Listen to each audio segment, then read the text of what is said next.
চাটা ভাইজানকে দিয়ে এসো তো। তুষির কাজ শেষ হয়নি, তাও গায়কি করতে করতে গেল না। যা দজ্জাল মহিলা! কোমরে দু প্যাচ দেওয়া অন্যায় মাথা চুটিয়ে পা বাড়ালো সে পথে। রেনুমা যেতেই ইউষার সাবধানী বাণী ছুড়ল।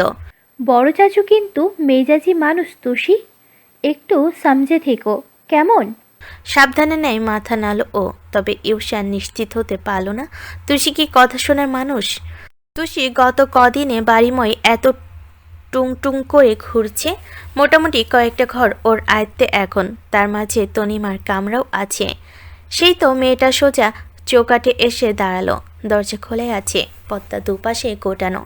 তুষি অনুমতি চাইল না, ঢুকে পড়ল শুরুত করে। রুমে ইজি চেয়ারে বসে পত্রিকা পড়ছিলেন শওকত, প্রগাঢ় মনোযোগের তোড়ে। তুষির উপস্থিতি বিশেষ লক্ষ্য করেননি তিনি। চায়ের কাপ সমেত মেয়েটা চেয়ারের পেছনে এসে পেছনে থামল। খবরের কাগজে লেখাগুলো বিড়বিড় করে পড়ছেন শওকত। হঠাৎ পাতা উল্টালেন। এক পৃষ্ঠা পরেই বিনোদনের পাতা বেরিয়ে এলো। মুখ তুলল বড় বড় তারকাদের ছবি। তার মধ্যে একটা ছবিতে চোখ আটকে গেল তুষির। চেঁচিয়ে উঠল আনন্দে, ইস, শাহরুখ খান! কানের কাছে হঠাৎ শব্দে চমকে গেলেন শওকত। পিছু ফিরলেন ধরফড়িয়ে। তুষিকে দেখে তস্ত্র দাঁড়ালেন তিনি। এ কি, তুমি এখানে কি করছো? তুষির ওসবে মনি আবদার ছুল তৎক্ষণাৎ। একটু পড়ুন না কাকা, শুনি কি লিখেছে। ইস, আমি যে শাহরুখের কত বড় ফ্যান, আপনাকে বললেও বুঝবেন না আপনি। ওই যে ওর একটা গান আছে না ঐশ্বরিয়ার সাথে, তুষি গাওয়া শুরু করলো। কার দে মুশকিল জিনা ইশক কামিনা। শওকত তাজ্জব স্তম্ভিত। তুষি শুধু গাইছে না, হাত পা ছুঁড়ে নাচতেও চাইছে, তবে মুঠোর টলমলের জল ভর্তি কাপটার জন্য সুবিধা করতে পারছে না। ভদ্রলোক ভ্যাবাচাকা চোখে চেয়ে রইলেন কিছুক্ষণ, ধমক ছুলেন পরপরই। চুপ, থামো বলছি। তুষি আঁতকে উঠল, থামল তার নাচ গান। শওকত হতভম্ব চোখে বলেন, আশ্চর্য মেয়ে তো তুমি, একজন গুরুজনের সামনে এসব কি ধরনের অসভ্যতা? তুষি মুখটা ছোট হয়ে গেল। ভদ্রলোক রেগে মেগে বললেন, যাও এখনই এখান থেকে বের হয়ে যাও। ও মিনমিন করে বলল, চাটা কোথায় রাখবো?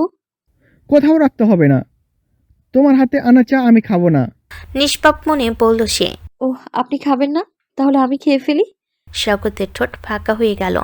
তবদা খেলেন একচোট। কাকে ধমকালেন এতক্ষণ? এ মেয়ের মাথায় কি একটু বুদ্ধিও নেই? তুষি সত্যি কাপ নেই হাঁটা ধরল। মোটা সরে বললেন তিনি। এই দাঁড়াও। থামল মেয়েটা। ভদ্রলোক গজগজ করে বলেন, আমি বললাম খাবো না, আর তুমিও আমার সামনে থেকে কাপ নিয়ে চলে যাবে? গুরুজনদের সাথে কিভাবে কেমন আচরণ করতে হয় না হয় সেই ন্যূনতম সহবদ্ধাও বাবা মা শেখায়নি, তাই তো? তনিমা সদ্য শাশুড়ি ঘর থেকে বেরিয়েছেন। স্বামীর চেঁচামেচি শুনে নিচে আর গেলেন না। জোরালো পায়ে ঘরের দরজায় এসে দাঁড়ালেন।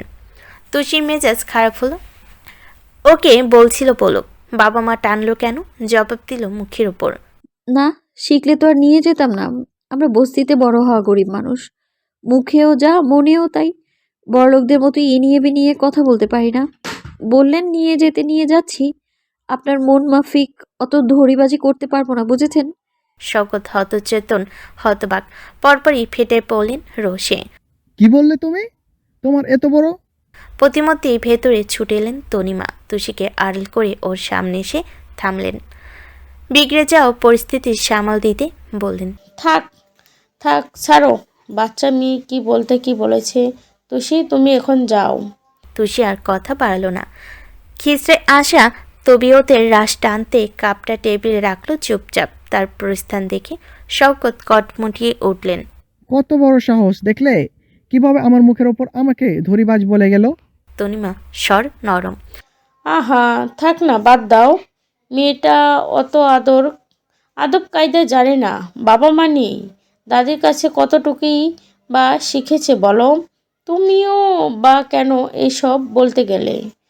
আমি কেন বললাম মানে? আমি বলেছি বলে ও বলবে? তনিমা তর্কে যেতে চাইলেন না। প্রসঙ্গ কাটাতে বললেন, চা ঠান্ডা হয়ে যাচ্ছে, খাও। কিন্তু ব্যাপারটা পছন্দ হলো না শওকতের। কথার ভাঁজে তীর্যক তীর ছুড়লেন তিনি। তোমার মনে হয় না তুমি মেয়েটাকে একটু বেশি প্রশ্রয় দিয়ে ফেলছো? একটা বস্তির মেয়েকে তো এত মাথায় তোলার কোনো কারণ দেখছি না। তনিমা স্বর শান্ত। ও বস্তিতে বড় হয়েছে, ভাগ্যক্রমে তোমাদের মতো আলিশান বাড়ি পায়নি।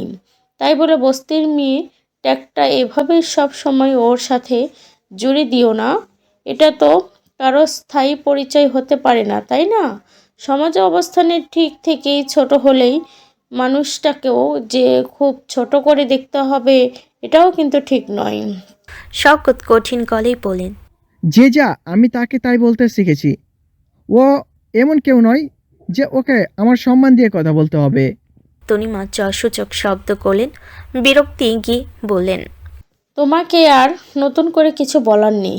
আফসোস হলো আমার ছেলেটা বাকি সব আমার মতো পেলেও অহংকার পেয়েছে ঠিক তোমার মতোই। যাকগে, এসব নিয়ে কথা বলতে চাই না, নিচে যাই দেখি। তনিমা বেরোতে নিলেই বাক্য ছুড়লেন শওকত।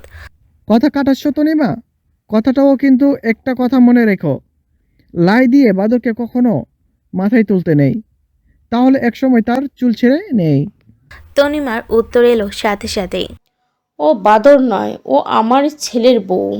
শওকত বিদ্রুপ করে বলেন। ছেলের বউ? ছেলে নিজেই তো ও মেয়ে বউ বলে মানে না। সেটাও এখন মানে না, কিন্তু ভবিষ্যতে যে মানবে না তার গ্যারান্টি কি? শোনো, বিয়ে কালেমা তো আর মিথ্যে নয়। হয়তো এভাবে একসাথে একই ছাদের নিচে থাকতে থাকতেই ওরা একে অন্যের মায়ে জড়িয়ে পড়বে। হয়তো সংসার ধর্ম নিয়ে অজ্ঞ মেয়েটাও একদিন ঠিক বুঝবে এ বাড়িতে তার অধিকারের কথা। তোমরা যে যাই ভাবো না কেন, বিয়ের মতো একটা পবিত্র ব্যাপারকে শুধুমাত্র সমাজের এই ছোট বড় ভেদ থেকে আমি অন্তত নিচু করে দেখতে পারবো না। শওকত হাসলেন, ফের সেই তুচ্ছ হাসি। ছেলেকে চেনা নিয়ে প্রায় খুব অহংকার করো, এই তোমার চেনার নমুনা? তোমার ছেলে ওই অশিক্ষিত মূর্খ চোর মেয়েটার মায়ে পড়বে? এসব কখনো সম্ভব? তনিমা ছোট্ট করে শ্বাস ফেলে বলেন। তা অবশ্য ঠিক, সবার মনে মায়া মমতা থাকবে এমন তো নয়, শত হলেও বাপের রক্ত আছে গায়ে। শওকত ফুঁসে উঠলেন অমনি। তনিবা, আবার সেই এক কথা, আমার দুর্বলতা ধরে বারবার খোঁচা দেওয়াটা দেখছি তোমার অভ্যাস হয়ে গেছে। তাই কি বলবে এখন? তোমাকে ছেড়ে চলে গিয়েছিলাম, অন্য মেয়েকে বিয়ে করতে চেয়েছিলাম, এসবই তো, তাই না? বলো বড়, তর্ক জেতার খাতিরে ওইসব পুরনো অস্ত্রের প্রয়োগ ছাড়া আর কী বা পারবে তুমি? তনিমা কাষ্ঠ হেসে বললেন। আমি কিছু না বললেই তুমি বুঝে গেলে, তাহলে তো আর আমার বলার কোনো দরকারই পড়ল না।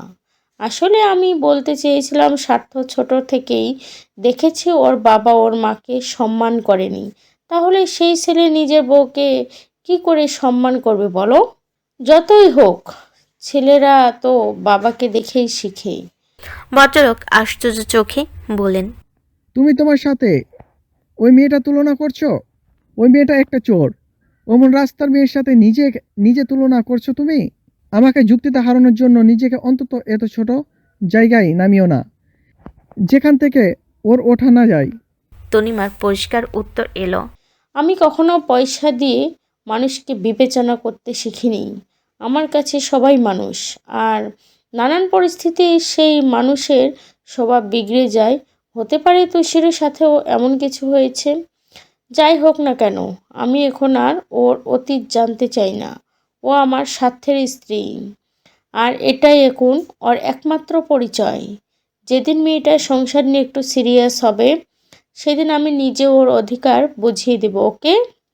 তুমি বরং তোমার ব্যবসা নিয়ে ভাবো, এবং সংসারের ব্যাপারে তো আগে কখনো মাথা ঘামাওনি, তাই আজও ঘামিও না, অনুরোধ। তনিমা বেরিয়ে গেলেন। ক্ষোভে কিরমির করে উঠলেন শওকত। টকবকে রক্তের ধাঁচ নিয়ে চায়ের কাপটা তুলতেই আছাড় মারলেন মেঝেতে। তুষি হেলে দুলে হাঁটছে, গুনগুন করে গান তুলছে গলায়। সদ্য সদ্য থ্রি পিস পরে বলে ওনা খুব একটা গায়ে থাকতে নারাজ, বারবার ঢলে ঢলে হাতে খসে পড়ছে। তুষির অবশ্য ওনা নিয়ে মাথা ব্যথা কম। ইউসাওকে নিজের থেকে আরও 5টা জামা দিয়েছে, আর বড়ই আশ্চর্যের ব্যাপার, রেহনুমা এ নিয়ে কিচ্ছু বলেনি। ভদ্রমহিলার বোধহয় এটাই লক্ষ্য তুষিকে দিয়ে কাজ করানো। তুষি ওনায় মাথা হাতে ঘুরিয়ে ঘুরিয়ে হাঁটছিল। এ ঘরে এক দম্পতির মাঝে যাকে নিয়ে একটু আগে ঝগড়া বয়ে গেল, সে মেয়ের এমন ফুরফুরে মেজাজ বাড়ির পাপোশগুলো নিতে পারিনি বোধহয়। হাঁটার ফাঁকে পাটা বাঁধল এতে। ব্যাস, তুষি হুমড়ি খেলো মেঝেতে থুবড়ে পড়া থেকে। নিজেকে বাঁচাতে দুহাত দিয়ে আঁকড়ে ধরল বিশাল দরজার কপাটটাকে। কাঠের সাথে শুকনো শরীরের সংঘর্ষের শব্দ হলো কিছু। অমনি ঘাড় ফিরিয়ে চাইল অয়ন। তুষি কোনো মতে ঠিকঠাক হয়ে দাঁড়িয়েছে। ও বলল, কে? মেয়েটা ভয় পেল, সিদ্ধারা সোজা করে ভাবল এই রে, এটা কার ঘর? এই ডক্টরের নাকি? বিটকেল পুলিশের ভাই তো নির্ঘাত আরেক বিটকেল হবে। তুষি বিপদ বাড়াতে চাইল না। ছুটতে নিলে হুড়মুড়িয়ে সহসা ডাকছিল অয়ন। এই দাঁড়াও। থামল মেয়েটা, জিভ কাটল চোখ বুজে। অয়ন গম্ভীর কণ্ঠে বলল, এদিকে এসো। তুষি তৎপর চিবুক নামিয়ে নিল বুকে। একটা অপরাধী ভাব করে ঢুকল ঘরের ভেতর। যদিও মনে হচ্ছে অয়ন বদ পুলিশের মতো অতটা জাতরেল হবে না। প্রথম দিন যখনও পড়ে গেল, কি সুন্দর ওষুধের কথা বলেছিল লোকটা। তারপর ওই দিন গাড়ির দরজা খুলে বের করলো ওকে, তাও তুষির বুক দূর দূর করছে। এমন করে ডাকলো, কি বলবে কে জানে। অয়নের রুমটা সাদামাটা, অত আহামরি বাড়তি জিনিস নেই। খাটের পাশে একটা মাঝারি কাউচে বসে পড়ছিল সে। হাতে মোটা বই, চোখে চশমা। তুষির সামনে এসে দাঁড়াতেই চশমা খুলে বন্ধ বইয়ের উপর রাখলো অয়ন। প্রশ্ন করলো ওভাবেই, ঘরে উকি মারছিলে কেন? কিছু চুরি করবে? সজরে মাথা ঝাঁকাই তুষি। না না, আমি তো হোঁচট খেয়ে পড়তে যাচ্ছিলাম, দরজাটা সামনে পেয়ে ধরলাম, আর তাতেই। অয়নের ভুরু উচালো। তাই কিভাবে বিশ্বাস করব তুমি সত্যি বলছো? এর আগে তো একবার আমার ওয়ালেট চুরি করলে। তুষি লজ্জা পেল, বিব্রতকর লজ্জা। খুব আস্তে করে বলল, ওটাতে বেশি টাকা ছিল না। সে না থাকুক, কিন্তু চুরি তো করেছিলে। কারো 1 টাকা চুরি করাও অন্যায়। মহা বিরক্ত হলো মেয়েটা, হুহা করলো না। এটা এমন এক বাড়ি যেখানে ন্যায় অন্যায় নিয়ে 4 বেলা জ্ঞান দেওয়া হয়। তুষি মনে মনে অয়নের কথা ভ্যাঙ্গালো। কারো 1 টাকাও চুরি করা অন্যায়? আহা, এলেন আমার জ্ঞানের পিতা। নিজেদের বেলায় এত অন্যায় বুঝিস, তাহলে আমার বেলা কি? আমাকে যে এভাবে বাড়িতে গুম করে রেখে সব কাজ করাচ্ছে, সেটা বুঝি খুব আনন্দের ব্যাপার, তাই না? মুখে মেয়েটা বলল না কিছু। চোখ দুটো ঘরেতেই নজর বিঁধল অয়নের ঘরে। দেওয়ালের একটা বিশাল অংশ জুড়ে বইয়ের তাক। তুষি মুখ হাঁ হয়ে গেল, চোখ কপালে তুলে বলল, এত বই, এসব আপনার? কপালে ভাঁজ ফেল অয়ন। বিভ্রান্ত হলো তুষির আলোকিত মুখখানা দেখে। চোররা কখনো বই নিয়ে ভাবে? তুষি শুধু ভাবলই না, চপল পায়ে বইয়ের কাছে গিয়ে দাঁড়ালো। তার চোখে মুখে বিস্ময়ের ভেলকি। মনে হচ্ছে একটা ছোট্ট লাইব্রেরির সামনে দাঁড়িয়ে সে। অয়ন প্রচুর বই পড়ে, ফিকশন নন ফিকশন থেকে সব কিছু। তুষি হাত বাড়াতে নিয়েও গুটিয়ে আনলো, পিছু ফিরে বলল, বইগুলো আমি একটু ছোবো? অয়নের বিভ্রম প্রগাঢ়। বলল, তাও। হুম। চটপট একটা বই হাতে নিল তুষি। বানান করে করে লেখকের নামখানা পড়ল। সময় লাগলো তাতে। তারপর প্রফুল্ল চিত্রে বলল, হুমায়ুন আহমেদ, উনি বুঝি বইও লেখেন? আকাশ থেকে পড়ল অয়ন। তুমি ওনাকে চেনো? তুষি তুরন্ত মাথা নাড়ে। হ্যাঁ, বস্তিতে রাবেয়াদের ঘরে সাদা কালো টিভি ছিল একটা। প্রত্যেক শুক্র শনিবারে সিনেমা হতো ওখানে। ওনার বানানো কতগুলো সিনেমা যে দেখেছি আমি। অয়ন মনোযোগ দিয়ে দেখল তরুণী ঝলমলে মুখটা। সেদিন সুযোগ পেয়ে তার পকেট কাটা তুষি। আর বাচ্চাদের মতো এক একটা বই হাতে নিয়ে তুষি ছোঁয়া তুষির মাঝে যেন বিস্তার ফারাক। তাহলে এর কোন সত্যটা আসল? তাকের একপাশে ইংরেজি গল্পের বই রাখা। তুষি একটা পাতা উল্টে বলল, এগুলো তো ইংরেজি। আপনি ইংরেজি বইও পড়েন? আমার না ইংরেজি শেখার খুব শখ। ওই যে বিদেশিরা ঝরঝর করে বলে না, অমন। বস্তিতে তো উল্টাপাল্টা বলতাম, কেউ ধরতেই পারতো না। কিন্তু আপনাদের বাড়িতে সবাই এত পড়াশোনা জানা, অভ্যাসে দুটো ভুলভাল বের হলেও খুব একটা বলি না এখন। বলে ফিক করে হেসে ফেলল তুষি, যেন ভারী মজার কথা শুনিয়েছে। অয়ন হাসল না, বরং সূক্ষ্ম নজরে মেপে নিল ওকে। বসা থেকে উঠে এলো এবার। জিজ্ঞেস করলো কোমল স্বরে, তুমি বই পড়বে? তুষি ভুরু কপালে। আমি? না না। ইংলিশ বইয়ের কথা বলিনি। হুমায়ুন আহমেদকে চেনো তো? পড়বে একটা? তুষি মাথা নোয়ালো। মিকি ইজ্জতের ব্যাপার স্যাপার দূরে ঠেলে বলল, আমি তো অত পড়াশোনা জানি না, ক্লাস 3 পর্যন্ত পড়েছিলাম। এত কঠিন কঠিন বাংলা শব্দ বুঝবই না কিছু। অয়নের মায়া হলো, ভাবতে লাগলো কিছুটা। এবারই তো ও ছাড়া তেমন কেউ পইটই পড়ে না, তাই তুষি আগ্রহ একটা তীক্ষ্ণ শব্দে করানালো মনে, বলল। আচ্ছা বেশ, চাইলে আমি তোমাকে পড়ে শোনাতে পারি। চোখে অবিশ্বাস নিয়ে চাইল তুষি। আপনি পড়ে শোনাবেন? শোনাবো, তবে সব সময় হবে না, যখন ফ্রি থাকবো তখন। আর সেটাও আমার মুডের উপর ডিপেন্ড করবে। তুষির অত ভাবনা চিন্তা নেই, যা পাই তাই সয়। সজোরে ঘাড় নাড়ল। হ্যাঁ হ্যাঁ। অয়ন চেয়ার দেখালো, তুষি বসলো। বসো। দৃষ্টির ওই অভিভূতি নিয়ে সেলফে চেয়ে রইল তখনও। অয়ন পরের প্রশ্ন ছুঁল। কফি খাবে? তুষির কাছে কফি দামি খাবার, ছোট থেকে জেনেছে ওসব বড়লোকদের জিনিস। চুলায় জাল করা রং চা কিংবা টঙের দুধ চাটায় বড় জোর খেয়েছে সে, এক কথাই মাথা ঝাঁকালো। হ্যাঁ। তুষি ভেবেছিল অয়ন কফির জন্য বাইরে যাবে, অথবা রেশমিকে বলবে এনে দিতে, কিন্তু ওকে রুমের কোণার দিকে পা বাড়াতে দেখে ভ্রান্ত হলো কিছু। এ ঘরে একটাই বড়সড় জানালা, হুড়হুড় করে যা আলো আসে তাতেই ঝকমক করে সব। জানালার পাশ ঘেঁষে একটা কফি কর্নার বসিয়েছে অয়ন, ছোট একটা টেবিলের উপর সব সরঞ্জাম রাখা। কফি মেকারে হাত দিতেই কৌতূহলে এগিয়ে এলো তুষি, পাশে দাঁড়িয়ে বলল। এটা দিয়ে বানাবেন? হ্যাঁ। এই মেশিনটাকে আমি অনেক দোকানে দেখেছি। আপনারা কত বড় লোক, ঘরের ভেতরেও কফি বানানোর মেশিন থাকে? অয়ন হেসে ফেলল, বলল।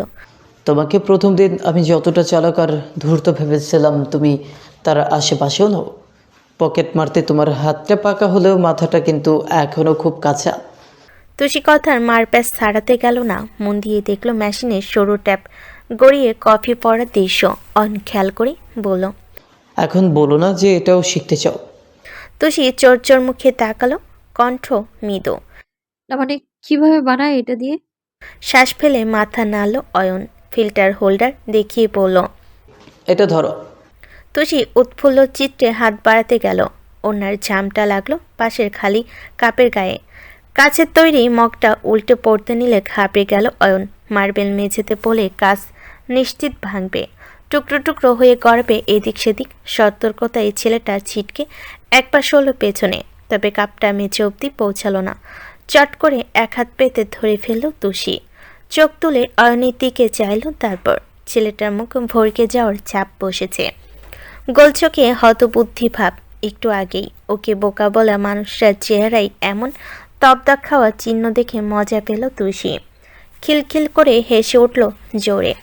অয়ন ধাতস্থ হলো, গলার শ্লেষা কাটাতে মুখের সামনে হাত নিয়ে কাশলো একটু। তুষি তখনও হাসছে, কিসে এত আনন্দ পেয়েছে কে জানে। কপাল গুছিয়ে রেখে মেয়েটার পানে ভালো করে চাইল অয়ন। খেয়াল করলো জানালার গ্রিল মারিয়ে নরম সূর্যের একটা আড়াআড়ি কিরণ তুষির ফর্সা মুখে বসেছে। ক্ষুদ্র গভীর গর্তের মতো টোল পড়েছে গালে, লালচে ঠোঁটের সাথে হাসছে ডাগর চোখ। দৃষ্টিতে অপার দীপ্তির সঙ্গে মুখশ্রীতে খুব আশ্চর্য মায়া। অনেক কেন যেন মন হলো এত মায়া বোধহয় অন্য কিছুতে ও কখনো দেখেনি। শিশির ভেজা শিউলির মতো বা ভোরের আলোতে ফুটতে যাওয়া পুষ্পের মনোরম যে সৌন্দর্য, মেয়েটা কি সেই সৌন্দর্যের মতোই সুন্দর?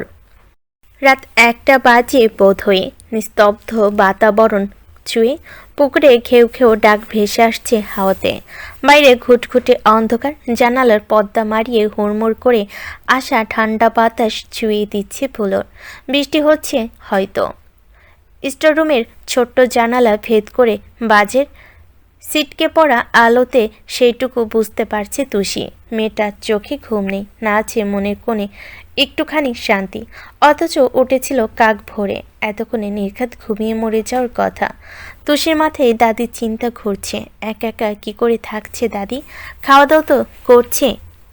দাওয়া করছে তো, ওর জন্য খুব কান্নাকাটি করে নিশ্চয়ই, করবেই তো। ও ছাড়া দাদির তো কেউ নেই। অন্তত বোধ হওয়ার পর দাদির কোনো আত্মীয় স্বজন তুষি দেখনি, না দেখেছে নিজের বাবা মাকে। তুষির কাছে যেমন দাদি সব, দাদির কাছেও তাই। মেয়েটা দীর্ঘশ্বাস পেল। ইয়াসির নিঃসন্দেহে একজন সৎ পুলিশ অফিসার। সে সামান্য অপরাধ বরদাস্ত করতে জানে না। আচ্ছা, টাকা লোভে বিয়ে করার অপরাধ ওনার কাছে ঠিক কতটা বড়? শাস্তি কি এখনো কমেনি? তুষিকে কি সারা জীবন এখানেই আটকে রাখবে লোকটা? মেয়েটার মলিন মুখের মাঝে দুটো বিমর্ষ চোখ সজাগ হয়ে চেয়ে নিজেকে এক অসহায় পাখির মতো লাগছে, যাকে ধরে বেঁধে খাঁচে পুড়ে দিয়েছে ইয়াসির। প্রতিনিয়ত সে পাখি ওড়ার আশায় আকাশ দেখে যায়, ছটফট করে মরে। তুষির দশাও এর কম কিছু নয়। কারণের অলিগলিতে মেতে থাকা মেয়েটা ভাগ্যদোষে কেমন আটকে গেল এখানে। কবে ছাড়া মিলবে কে জানে। তুষির আর ঘুম এলো না, উঠে বসলো দ্রুত। ইউষা রাজ্যিকে পড়াশোনা করে, তার সামনে পরীক্ষা কিনা। ও ঘরের দিকে রওনা করলো সে। দরজায় টোকা দিয়ে খুব আস্তে ডাকলো। ইউষা ঘুমাচ্ছ? ওপাশ থেকে প্রশ্ন এলো। কে? তুষি জবাব ফিসফিসিয়ে। মিস তুষি, দরজা ওপেন প্লিজ। ইউষা হেসে ফেল, উঠে এলো টেবিল ছেড়ে। এখনো ঘুমাওনি কেন? তুষি ভেতরে ঢুকে বলল। আসছি না, একটু গল্প করতে এলাম। এ বাড়িতে তো তুমি ছাড়া আমার কথা বলার কেউ নেই। নিষ্পাপ স্বীকারোক্তি শুনে ফের হাসলো ইউষা। পেল ভাতটা ধরে খাটে এনে বসালো। তুষি পিকের মতো মাথা নেড়ে বলল। জানো, তোমাদের বাড়িতে দুটো পক্ষ আছে, একটা ভালো আর একটা খারাপ। তাই? খারাপ পক্ষে নিশ্চয়ই আম্মু আর মেজো ভাইয়াকে রেখেছো। তাহলে ভালোতে কে কে আছে শুনি? তুষি ভুরু বাঁকালো। মেজো ভাইয়াকে? ইউষা দুষ্টামি করে বলল। কে আবার? তোমার বর? গুরুতর চোখে চাইল মেয়েটা। বদ পুলিশটা মেজো? আমি তো ভাবলাম উনিই সবার বড়। না, ভাইয়া মেজো, অয়ন ভাইয়া ছোট, আর ওদের সবার বড় হচ্ছে সায়ান ভাই। যদিও মেজো ভাইয়ার সাথে ওনার বয়সের গ্যাপ সামান্য, 1-1.5 বছর হয়তো হবে। সাগ্রহে প্রশ্ন ছুড়ল তুষি। কোথায় থাকেন উনি? এখানে এসে থেকে তো দেখলাম না। ইউষার মুখখানা মলিন হলো অমনি। দীর্ঘশ্বাস ফেলে পড়ল। মারা গেছেন। ওনার যখন 13 বছর বয়স, তখন একবার একটা রোগ হয়, তাতেই। পরপরই বলল। সেসব অনেক আগের কথা, তখন আমার জন্মও হয়নি, বুঝেছো? ছাড়ো এসব। তুমি আজ অয়ন ভাইয়ের ঘরে গিয়েছিলে? তুষি মাথা নাড়ল। হ্যাঁ। ও ব্যগ্র চোখে শুধালো। কেমন লাগলো তোমার অয়ন ভাইয়াকে? তুষি মিটিমিটি হাসে। ভালোই। আচ্ছা, তোমার বুঝি অয়ন ভাইকে খুব পছন্দ? সোজাসুজি প্রশ্নে ইউষা হক চকালো, ততমত খেলো, আমতা আমতা করে বলল। না, তা হবে কেন? আমি সেজন্য বলিনি, এমনিই জিজ্ঞাসা করলাম। তুষি শব্দ করে হেসে ফেলল এবার। এত লজ্জা পেল মেয়েটা। মাথা নোয়াতেই ও চিবুক ছুঁয়ে বলল। উনি খুব ভালো মানুষ। আমাকে কফি করে খাওয়ালেন জানো। তোমার পুলিশ ভাইয়ের মতো তো একেবারেই নন। কি সুন্দর ব্যবহার। ওনার ঘরে না অনেক বই আছে। আমি তো প্রথম দেখে খুব অবাক হয়েছিলাম। ইউষা লজ্জা তখনও কাঠিনি, মিহিস্বরে বলল। ভাইয়া অনেক বই পড়ে। কিভাবে যে পড়ে! আমি তো একাডেমিক বইয়ের বাহিরে কিছুই পড়তে পারি না, মাথা চক্কর দেয়। তুষি ফোঁস করে শ্বাস ফেলে বলল। আমার ভাগ্যে তো একটাও নেই। আমার না পড়াশোনার খুব ইচ্ছা ছিল, কিন্তু অভাবের কারণে দাদি পড়াতে পারেনি। তাই কাউকে পড়তে দেখলে না, বা কোথাও বই দেখলে খুব অদ্ভুত টান কাজ করে আমার। এই যে মাঝে মধ্যে তোমাকে দেখে ভাবি, ইস, আমি যদি তোমার জায়গায় থাকতাম, আমিও যদি একটু কলেজে যেতে পারতাম। ইউষার মুখে আধার নামে হাতটা ধরে পড়ল।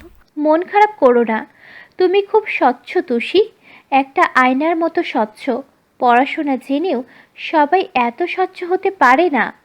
তুষি চোখ সরু করে। তুমি কি করে বুঝলে?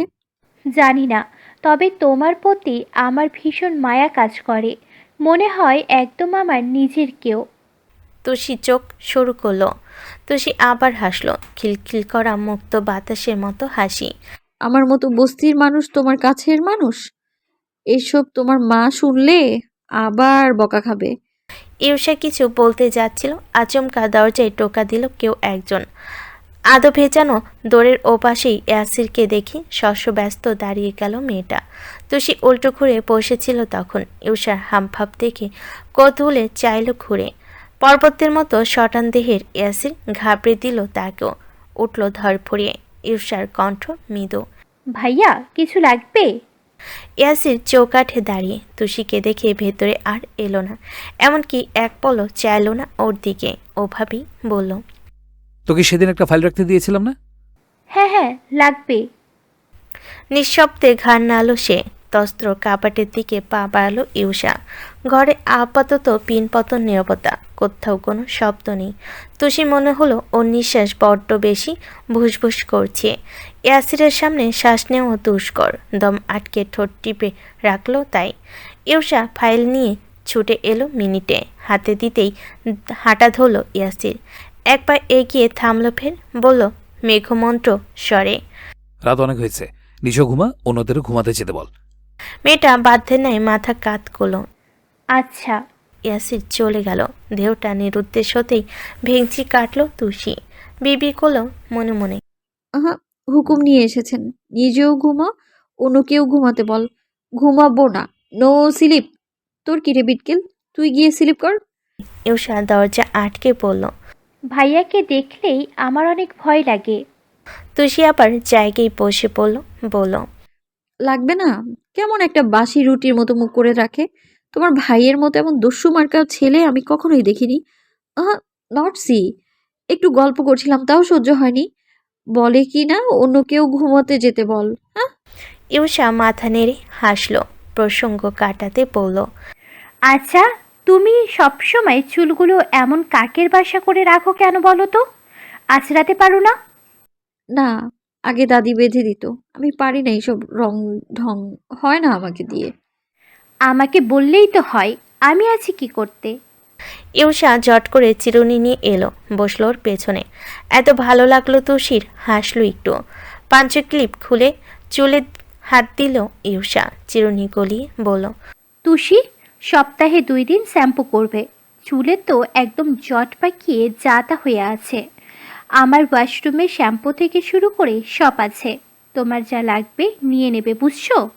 তুষি মাথা নাড়ল ও আবার বলল, তোমার চুল কিন্তু বেশ লম্বা, শুধু কুকুরে থাকাতে বোঝা যায় না, স্ট্রেট করলে দারুণ লাগবে।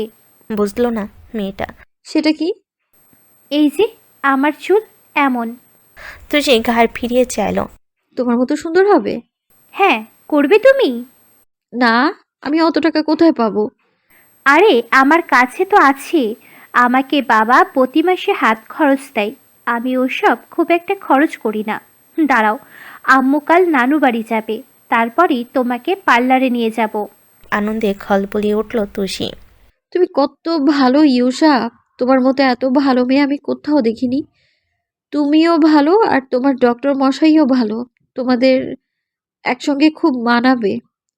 ইউষার বুক ধক ধক করে ওঠে। অয়নের নাম শুনলো যেখানে লাল হয়ে গেল, সেখানে ইনি বিনি বিয়ের কথা। কোনটায় মেয়েটা তাকাতেই পারল না, কথা কাটাতে মিনমিন করলো, 2 বাজে তুষি, ঘুমাবে না? কাল আমার ক্লাস আছে, খুব সকালে যেতে হবে। শুক্রবার। ঘড়ি কাটা 7-এর ঘরে একচট জগিং সেরে বাড়িতে ঢুকেছে ইয়াসির। এখন থেকে ওর ডিউটির সময় কম। হাতে যে 2টো কেস ছিল, আরামসে মিটেছে সব। আপাতত খুব জরুরি কেস না হলে ফিতে রাত হওয়ার ঝামেলা নেই। সে সোজা ঘরে যাচ্ছিল, তখনই রান্নাঘর থেকে ছুটে এলেন তনিমা। স্বার্থ, সকালের খাবারটা আজ খেয়ে যা না বাবা। না, এত ভোরে খেতে পারি না আমি। সে তো জানি, কিন্তু কাল রাতেও বৃষ্টি হলো না, খিচুড়ি করেছিলাম সবার জন্য। তুইও এত পছন্দ করিস, একটু অন্তত মুখে দিয়ে যা। ইয়াসির হার মানল। কোমলমতি মায়ের উপর না করতে পারল না। মাথা নাড়াতেই তনিমা খুশি হয়ে গেলেন, নিজে এসে টেনে দিলেন চেয়ারটা। বস বস, আমি নিয়ে আসছি।